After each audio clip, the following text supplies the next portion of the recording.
ধন্যবাদ মাননীয় মন্ত্রী। মাননীয় সদস্য জনাব মোহাম্মদ শিবলি সাদিক, দিনাজপুর ৬। আপনি একটি সম্পূরক প্রশ্ন করুন।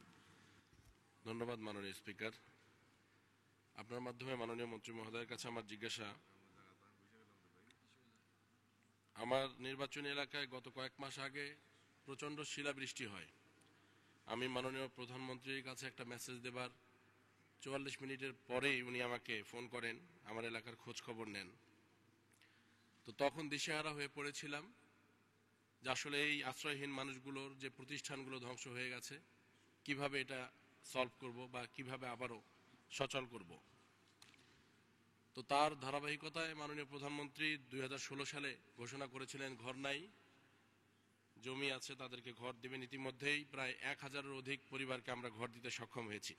এখন যেটা সমস্যা হয়ে গেছে, আমার নির্বাচনী এলাকায় প্রায় ৪০-৫০ বছর থেকে যারা বসবাস করে আসছে, ৪০-৬০-এর রেকর্ড আছে, কিন্তু চলমান রেকর্ডে তাদের সেটা ফরেস্ট গেজেটভুক্ত হয়ে যায়।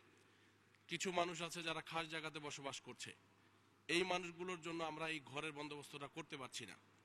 মাননীয় মন্ত্রী মহোদয়, এ ব্যাপারে যাদের রেকর্ড আছে ৪০-৬০-এর বা যারা খাস জমিতে ৫০ বছর থেকে বসবাস করছেন, সেই সমস্ত মানুষ তো ১০-১৫ কিলোমিটার সেই আশ্রয়ণ প্রকল্পে যেতে চায় না। তাদের জন্য কোনো ব্যবস্থা গ্রহণ করবেন কিনা? আপনাকে ধন্যবাদ মাননীয় স্পিকার। ধন্যবাদ মাননীয় সদস্য। মাননীয় মন্ত্রী।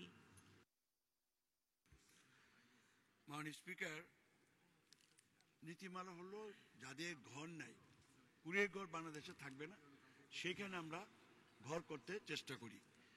তো ওনার যে প্রস্তাবটা সেটা হলো, ওই এলাকায় যদি এই ধরনের কোনো ক্ষতিগ্রস্ত লোক থাকেন, যদি সময় কম, উনি যদি জেলা প্রশাসকের মাধ্যমে ডিফর্ম পূরণ করে এটা যদি নিয়ে আসতে পারেন, অবশ্যই সেখানে আমি তাদের ঘর করার ব্যবস্থা করবো। মাননীয় স্পিকার, আপনাকে ধন্যবাদ।